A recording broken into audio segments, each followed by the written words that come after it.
আসসালামু আলাইকুম। সাবেক প্রধানমন্ত্রী ও বিএনপি চেয়ারপারসন বেগম খালেদা জিয়ার অন্তিম যাত্রার বিশেষ সংবাদে সবাইকে স্বাগত। সঙ্গে আছি মোহাম্মদ ওয়ালিউল্লাহ। বাংলাদেশের গণতন্ত্রের অভিভাবক সাবেক প্রধানমন্ত্রী বেগম খালেদা জিয়ার জানাজার নামাজ অনুষ্ঠিত হয়েছে। কিছুক্ষণ আগে সংসদ ভবনের দক্ষিণ প্লাজায় জানাজা অনুষ্ঠিত হয়। কয়েক লাখ মানুষ অংশ নেয় সেই জানাজায়। সংসদ ভবনের দক্ষিণ প্লাজা ছাড়িয়ে মানিক মিয়া অ্যাভিনিউ, দুই পাশ সহ আশপাশের সব জায়গায় ছড়িয়ে পড়ে জনতার ঢল। এতে অংশ নেন প্রধান উপদেষ্টা অধ্যাপক মোহাম্মদ ইউনূস, বিএনপির ভারপ্রাপ্ত চেয়ারম্যান তারেক রহমান সহ বিভিন্ন দেশের সরকার প্রধানের পক্ষ থেকে আসা প্রতিনিধিরাও।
দর্শক, এই মুহূর্তে আমরা মোহনা টেলিভিশনের স্টুডিওতে, আমার সঙ্গে উপস্থিত আছেন মোহনা টেলিভিশনের যুগ্ম বার্তা সম্পাদক নাসিরউদ্দিন। তার সাথে আমরা কিছুক্ষণ কথা বলবো। নাসিরউদ্দিন, আপনাকে স্টুডিওতে স্বাগত জানাচ্ছি। ধন্যবাদ ওলি আপনাকে। আপনি জানেন কিছুক্ষণ আগে বেগম খালেদা জিয়া, যার নামাজে জানাজা অনুষ্ঠিত হলো সংসদের দক্ষিণ প্লাজায়, আমরা এতক্ষণ দেখছিলাম যে লাখো মানুষের স্রোত সেই দক্ষিণ প্লাজায় এসেছে। ভোর থেকে কনকনে শীত উপেক্ষা করে সুশৃঙ্খলভাবে লাখো লাখো মানুষ সেই জানাজায় অংশ নেওয়ার জন্য আসছে এবং নির্ধারিত সময়ে জানাজা অনুষ্ঠিত একটু বিলম্ব হয়েছে, কারণ বেশ কিছু বিষয় থেকে যায়, যেটা সরকারের পক্ষ থেকে, রাষ্ট্রের পক্ষ থেকে, দলের পক্ষ থেকে, এবং শেষ পর্যন্ত জানাজা অনুষ্ঠিত হয়েছে। আমি এই মুহূর্তে আপনার কাছে যে বিষয় নিয়ে বলতে চাই, বেগম খালেদা জিয়া, একজন বেগম খালেদা জিয়া যার মৃত্যুতে শোকে স্তব্ধ পুরো দেশ, আপনি কিছু বলবেন? আপনি যেটা বলছিলেন যে কিছুটা বিলম্ব, সেটা একটু বলতে চাই। এত বড় একটি আয়োজন, বলবো এই অর্থে, দেখুন কয়েক লাখ মানুষের জনস্রোত হয়েছে ওই সংসদের দক্ষিণ প্লাজা কেন্দ্রিক। মানিক মিয়া এভিনিউ থেকে শুরু করে এর আশপাশের যতগুলো সড়ক আছে সবগুলো সড়কে লোকে লোকারণ্য, একটাই উদ্দেশ্য বেগম খালেদা জিয়ার জানাজায় অংশগ্রহণ করার চেষ্টা। এই এত মানুষের যে ভিড়, সব কিছুকে নিয়ন্ত্রণ করে নির্ধারিত সময়ে জানাজা শুরু হওয়াটা আসলেই কিছুটা চ্যালেঞ্জিং ছিল। যে কারণে আমরা দেখছিলাম যে সংসদ মানিক মিয়া এভিনিউতে যে পশ্চিম প্রান্তে তার মরদেহ রাখা হয়েছিল, সেখান থেকে দক্ষিণ প্লাজায়, যেখানে মূল যে মঞ্চ, সেখান পর্যন্ত নিয়ে যেতে বেশ খানিকটা সময় লেগে গেছে। এই সার্বিক বিষয় সেখানে যুক্ত হয়েছে, যে কারণে হয়তো কিছুটা বিলম্ব হয়েছে। আপনি বলছিলেন এরকম একজন সরকার প্রধানের জন্য, এরকম একটা নেত্রীর জন্য এটুকু সময়, সেটা বিলম্ব আসলেই বড় কোনো ফ্যাক্টর না, আসলে সেটা সাধারণ বিষয়। এবং সেখানে কথা বলেছেন তার ছেলে তারেক রহমান, খুবই সাধারণ একটা বিষয়, অল্প কথা বলেছেন, এবং তার জানাজা সম্পন্ন হয়েছে এবং পুরো দেশকে শোকে স্তব্ধ করে কাঁদিয়ে তিনি চলে গেলেন এবং তার কিছুক্ষণ পরে তার দাফন সম্পন্ন হবে। আপনি বলছিলেন একজন বেগম খালেদা জিয়া। দেখুন, বেগম খালেদা জিয়া তার এই আপোষহীন মনোভাবের কারণেই তিনি খালেদা জিয়া হয়ে উঠেছেন এবং তার এই আপোষহীন মনোভাবের কারণেই খালেদা জিয়া হয়ে উঠেছেন এবং যে কারণেই আজকে দক্ষিণ প্লাজার কিংবা ওই মানিক মিয়া এভিনিউর আশপাশের যে চিত্র সেটি বলে দেয় তিনি একজন খালেদা জিয়া কীভাবে হয়ে উঠেছিলেন।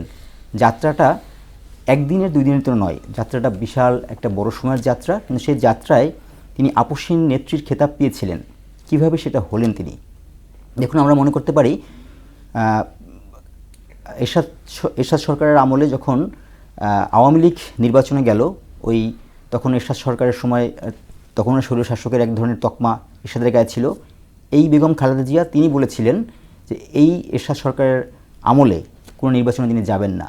তিনি যাননি, যেখান থেকেই মূলত তার আপোষ না করার যে মনোভাব, যে মানসিকতা তখন থেকেই শুরু হয়ে গেছিল। তকমাটা তার পেতে হয়তো আরও দীর্ঘ পথ সে পাড়ি দিয়েছেন, দীর্ঘ পথ সে এই যে আপোষ না করার যে ক্ষেত্রে তার যে তকমা, 4 দশকের রাজনীতি, কিন্তু আপোষ না করারই কথাই বলছি। রাজনৈতিক ক্যারিয়ার হয়তো আছে, কিন্তু তিনি আপোষ করেননি কখনোই।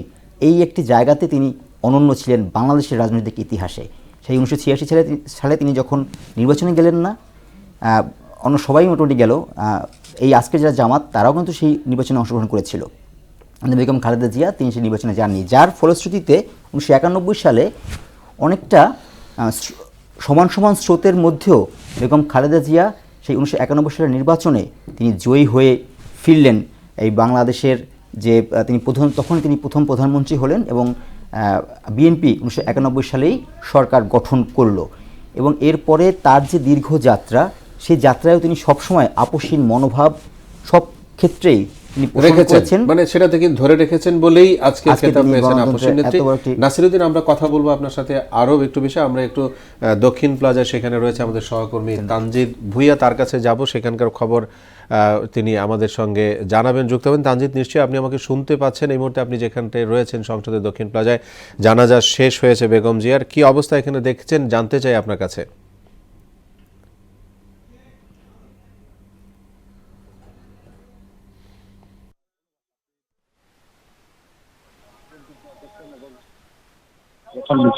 খালেদা জিয়ার জানাজা কিন্তু রয়েছে সংসদ ভবনের যে দক্ষিণ প্লাজাটি রয়েছে, কিন্তু ওনার এই জানাজাটি সম্পন্ন হয়েছে। লাখো লাখো দল মত নির্বিশেষে সাধারণ মানুষের যে এই জানাজায় অংশ নিয়েছেন, মানুষের যে ওনার এই জানাজায় অংশ নিয়েছেন সেটি আমরা দেখতে পেয়েছি। আমি আছি এখন যে জিয়া উদ্যানের সামনে, এখানে শহীদ প্রেসিডেন্ট জিয়াউর রহমানের যে সমাধি রয়েছে, এই জিয়া উদ্যানের সমাধির সামনে। এখানে আমি যদি একটু দেখাতে চাই যে এই বিএনপি চেয়ারপারসন বেগম খালেদা জিয়ার এই মরদেহ এবং ওনার এই গাড়ি বহর আসাকে কেন্দ্র করে কিন্তু এখানে কঠোর নিরাপত্তা ব্যবস্থা জোরদার করা হয়েছে যেটি বলা চলে। এবং আপনারা দেখতে পাচ্ছেন, আমি যদি একটু দেখাতে চাই যে এখানে বিশেষ নিরাপত্তা ব্যবস্থা জোরদার করা হয়েছে। আপনারা জানেন যে বিএনপি চেয়ারপারসন বেগম খালেদা জিয়াকে উনি যখন এভারকেয়ার হাসপাতালে চিকিৎসা নিচ্ছিলেন তখন কিন্তু অন্তর্বর্তীকালীন সরকারের পক্ষ থেকে ভিভিআইপি যে ওনাকে মর্যাদা দেওয়া হয়েছিল, সেই মর্যাদার প্রেক্ষিতেই কিন্তু বিএনপি চেয়ারপারসন বেগম খালেদা জিয়ার যে আজ ওনার সেই প্রেক্ষিতে কিন্তু ওনাকে এই বিশেষ নিরাপত্তা দেয়া হচ্ছে। তো আমরা যেটি জানতে পেরেছি যে কিছুক্ষণের মধ্যেই ওনার মরদেহর যে গাড়িটি রয়েছে সেটি কিন্তু অল্প কিছুক্ষণের মধ্যেই এই শহীদ প্রেসিডেন্ট জিয়াউর রহমানের যে সমাধি রয়েছে এই জিয়া উদ্যানে, এখানে কিন্তু আসবেন, ওনাকে নিয়ে আসা হবে এবং এখানেই কিন্তু শহীদ প্রেসিডেন্ট জিয়াউর রহমানের সমাধির পাশে কিন্তু ওনাকে এখানে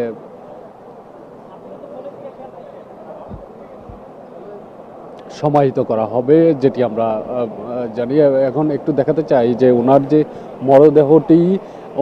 মরদেহটি নিয়ে যাওয়া হবে আপনার ভেতরে, সেটি কিন্তু সেই একটি গাড়ি, সুসজ্জিত গাড়ি, একটি ফুলের যে চারপাশে ফুল দিয়ে ঘেরা একটি গাড়ি কিন্তু প্রস্তুত রাখা হয়েছে এবং এখানে কিন্তু বাংলাদেশ সেনাবাহিনী থেকে শুরু করে পুলিশ, বিজিবি, র্যাব থেকে শুরু করে বিভিন্ন পর্যায়ের আইন শৃঙ্খলা রক্ষাকারী বাহিনী কয়েক স্তরের নিরাপত্তা ব্যবস্থা জোরদার করা হয়েছে। বিশেষ করে এসএসএফ এর সদস্যরাও কিন্তু এখানে নিয়োজিত রয়েছে, আমরা সকাল থেকেই দেখতে পেয়েছি। এবং আমরা যারা গণমাধ্যম কর্মীরা রয়েছি তারা এই সংবাদ সংগ্রহের কাজে সকাল থেকে যারা আছি, এই জানাজার পরপরই আবার এখানের এই জায়গার আরও নিরাপত্তা বাড়ানো হয়েছে যেটি বলা চলে। কিছুক্ষণ পরপরই আমরা দেখতে পেয়েছি যে এখানে এসএসএফ এর যে গাড়ি রয়েছে এবং এসএসএফ সহ যে বিভিন্ন আইন শৃঙ্খলা রক্ষাকারী বাহিনীর যে সদস্যদের যেই বিশেষ গাড়ি বহরগুলো রয়েছে কিছুক্ষণ পরপরই কিন্তু আসা যাওয়া করছে, সেটি আমরা দেখতে পেয়েছি। তো এইখানের পরিস্থিতি এখন প্রায় বলা চলে যে এই বিএনপি চেয়ারপারসন বেগম খালেদা জিয়ার গাড়ি মরদেহর যে গাড়ি বহরটি আছে, ওনাকে সুসজ্জিত একটি গাড়িতে যে মরদেহ রয়েছে যে গাড়িতে, সেটি কিন্তু বাংলাদেশের পতাকা দিয়ে আমরা যেটি দেখতে পেয়েছি, বাংলাদেশের পতাকা দিয়ে সেটি মোড়ানো হয়েছে। কিছুক্ষণ আগে কিন্তু বিএনপির ভারপ্রাপ্ত চেয়ারম্যান তারেক রহমান এবং বিএনপি স্থায়ী কমিটির সদস্য নজরুল ইসলাম খান এবং বিএনপি সিনিয়র যুগ্ম মহাসচিব রুহুল কবির রিজভী, ওনারা কিন্তু এই জানাজায় অংশ নিয়েছেন এবং ওনারা কিন্তু কথা বলছেন আমরা পেয়েছি। তো এখন যদি আমি একটু দেখাতে চাই, অন্তর্বর্তীকালীন সরকারের প্রধান উপদেষ্টা যিনি রয়েছেন ডক্টর মোহাম্মদ ইউনূস, তিনি কিন্তু যাচ্ছেন এই জানাজা শেষ করে তিনি কিন্তু যাচ্ছেন, সেটি কিন্তু আমরা একটু দেখাতে চাই যে ওনার যে গাড়ি বহরটি রয়েছে সেই গাড়ি বহরে কিন্তু অন্তর্বর্তীকালীন সরকারের যিনি প্রধান উপদেষ্টা ডক্টর মোহাম্মদ ইউনূস, তিনি জানাজায় অংশ নিয়েছিলেন এবং সেই জানাজা শেষ করে বিএনপি চেয়ারপারসন বেগম খালেদা জিয়ার যে জানাজা সেটি শেষ করেই কিন্তু অন্তর্বর্তীকালীন সরকারের যিনি প্রধান উপদেষ্টা ডক্টর মোহাম্মদ ইউনূস কে নিয়ে ওনার গাড়ি বহরে এক এক করে ওনার নিরাপত্তা নিয়ে ওনার যে নিরাপত্তা বেষ্টনী রয়েছে সেই নিরাপত্তা বেষ্টনীকে ঘিরেই কিন্তু অন্তর্বর্তীকালীন সরকারের প্রধান উপদেষ্টা ডক্টর মোহাম্মদ ইউনূস তিনি কিন্তু যাচ্ছেন আমরা বলা চলে। আরেকটি বিষয় জানিয়ে রাখি যে কিছুক্ষণ আগেই কিন্তু আমরা দেখতে পেয়েছি যে বিএনপির প্রতিষ্ঠাতা শহীদ প্রেসিডেন্ট জিয়াউর রহমানের এই সমাধিতে কিছুক্ষণ আগে আমরা দেখতে পেয়েছি যে অন্তর্বর্তীকালীন সরকারের যিনি স্বরাষ্ট্র উপদেষ্টা তিনি কিন্তু এসেছেন এবং আইন উপদেষ্টা তিনিও কিন্তু এসেছেন এখানে পরিবেশনে এবং দেখতে যে এই শহীদ প্রেসিডেন্ট জিয়াউর রহমানের যে সমাধি তার ওনার পাশেই যে সময়টা করা হবে বিএনপির চেয়ারপারসন বেগম খালেদা জিয়াকে সার্বিক পরিস্থিতি দেখার জন্য কিন্তু উনি এসেছেন। তো এই ছিল আমার কাছে জিয়া উদ্যানের সামনে থেকে সর্বশেষ। তামজিদ, আপনাকে ধন্যবাদ। দর্শক, তামজিদ ভুঁইয়া যোগ দিয়েছিলেন, বলছিলেন নামাজে জানাজার পর, বেগম জিয়ার নামাজে জানাজার পর সবশেষ পরিস্থিতি। এবং আমরা এই মুহূর্তে যাব সহকর্মী মুদাচ্ছির আলের কাছে, তিনি রয়েছেন বিজয় সরণি এলাকায়। মুদাচ্ছির সেখান থেকে যোগ দিয়ে আমাদেরকে জানাবেন সেখানকার পরিস্থিতি। মুদাচ্ছির, আপনি এই মুহূর্তে রাজধানীর পরিস্থিতি জানাবেন, অর্থাৎ যে জায়গায় আপনি আছেন বেগম জিয়ার জানাজার পরে কি পরিস্থিতি দেখছেন সেখানে?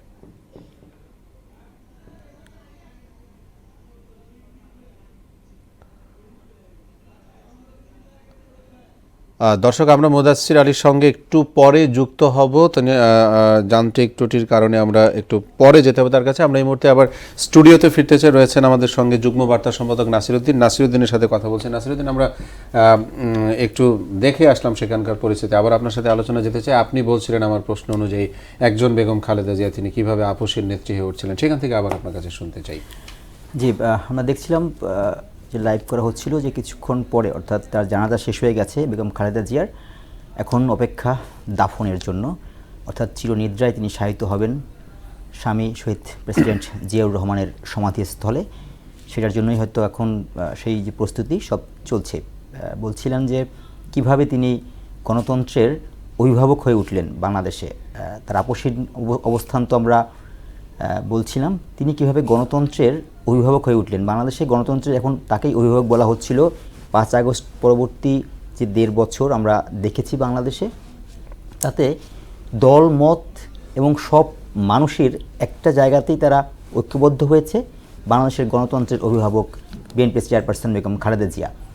আমরা রাজনীতির মাঠে অনেক সময় দেখেছি কথার পিঠে কথা, কথা চালাচালি, কাদা ছোড়াছুড়ি পর্যন্ত দেখেছি, কিন্তু একটা জায়গাতে কোনো রাজনৈতিক দল, বাংলাদেশে বিদ্যমান কোনো রাজনৈতিক দল কখনোই বেগম খালেদা জিয়ার গণতন্ত্রের ভূমিকা, তার ভূমিকা সম্পর্কে কেউ কোনোভাবেই কিন্তু এই জায়গাটাতে দ্বিমত পোষণ করেনি যে বেগম খালেদা জিয়াই পারেনি, যে বেগম খালেদা জিয়াই এই মুহূর্তে বাংলাদেশের গণতান্ত্রিক ধারাবাহিকতা, গণতান্ত্রিক প্রতিষ্ঠার যে লড়াই সংগ্রাম তিনি দীর্ঘ সময় পার করে এসেছেন, সেই লড়াই সংগ্রামের একজন অভিভাবক তিনি হচ্ছেন বেগম খালেদা জিয়া।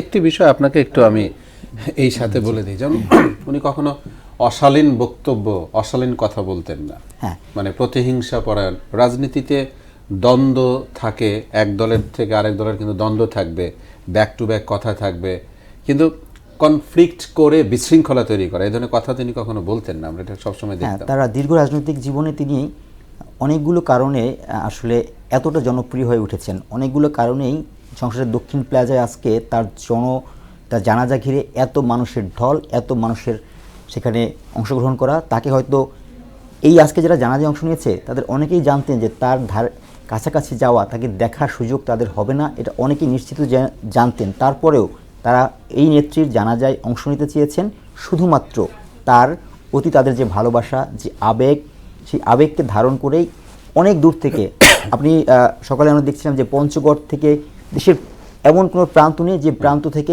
আজকে ঢাকামুখী জনস্রোত হয়নি। এটা শুধুমাত্র তার প্রতি মানুষের ভালোবাসা এবং আবেগের একটি বহিঃপ্রকাশ। সেটাই আমরা দেখলাম। এই আবেগ, এই ভালোবাসা অর্জন করা আসলে তার একদিনে হয়নি। আপনি যেটা বলছিলেন যে তার বক্তব্যে কোনো ধরনের আসলে সেভাবে হার্ডলাইন, অশালীন থাকার মতো বিষয় থাকে না।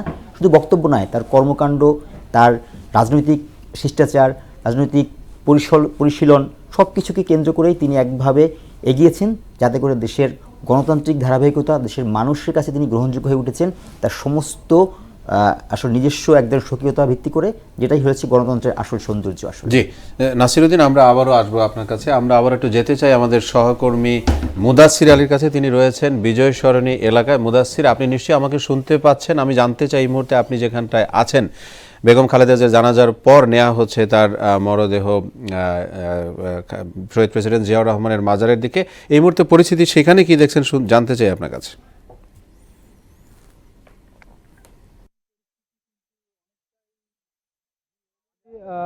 এখন পরিস্থিতি কিন্তু অনেকটাই আগের মতনই, মানে যে বিষয়টি হচ্ছে এখন কিন্তু জানাজা নামাজের পরপরই কিন্তু এখানে শুরু হয় লোকজনদের প্রস্থান। জানাজার সময় কিন্তু এখানে এই জায়গাটিতে কিন্তু দীর্ঘ জামাত হয়, কানায় কানায় পূর্ণ থাকে মানুষজন।